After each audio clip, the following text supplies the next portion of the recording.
Very briefly, last obstacle. We can't pay for it.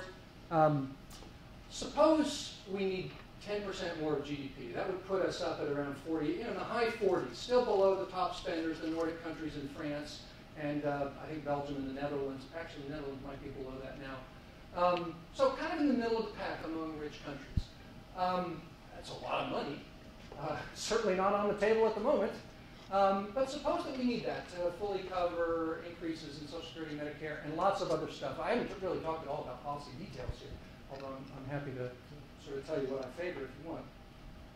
We can get to that. Here is just one simple way. So I said earlier, the mechanics, the technical aspect of this is actually really easy. Politics are very hard. I don't know how this will happen. My guess is that at some point we'll have a grand bargain on tax reform where we're going to introduce a VAT in exchange for something. I don't know exactly what, and maybe it'll be targeted just to cover Medicare, something like that. But we're the only big country that doesn't have, we're the only long-standing rich country that doesn't have a national consumption tax. It's a no-brainer to do it, at least among those who think about this carefully and thoughtfully. Again, politics are hard, but we will. A fairly modest VAT, which is regressive, not too regressive, but also you don't give the poor back a lot of money because that reduces the revenues you generate. A fairly modest VAT could get us 5% of GDP, and then there's a bunch of other stuff. If there's no bargain before the end of the year, this is going to happen, and the estimate is this will get us 2%.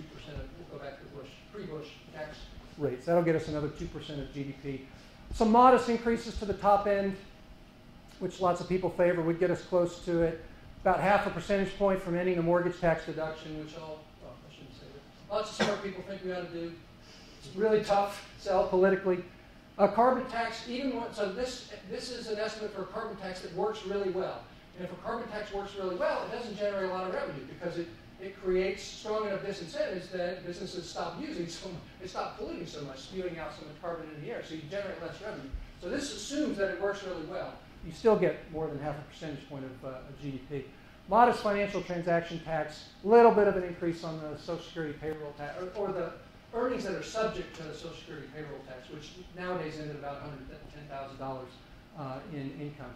And then increase the payroll tax by 1 percentage point. You get another. This gets you to 10% of GDP. I mean, this is just one example. I have nothing that's attaching me to any of these particular components. But the point is just to show you that the mechanics are not. Sorry. You admittance. Right. Right. Okay. So quick summary. This is the end.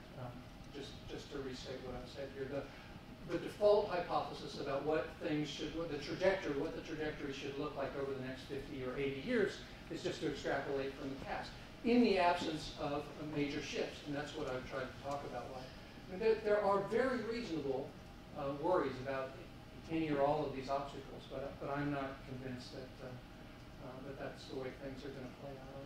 My best guess is that the future is going to look more or less like the past, and that we'll begin to join the club of other rich nations that do a bit better by their less fortunate and less secure, which, to my mind, is kind of the middle on down in the United States these days. Okay.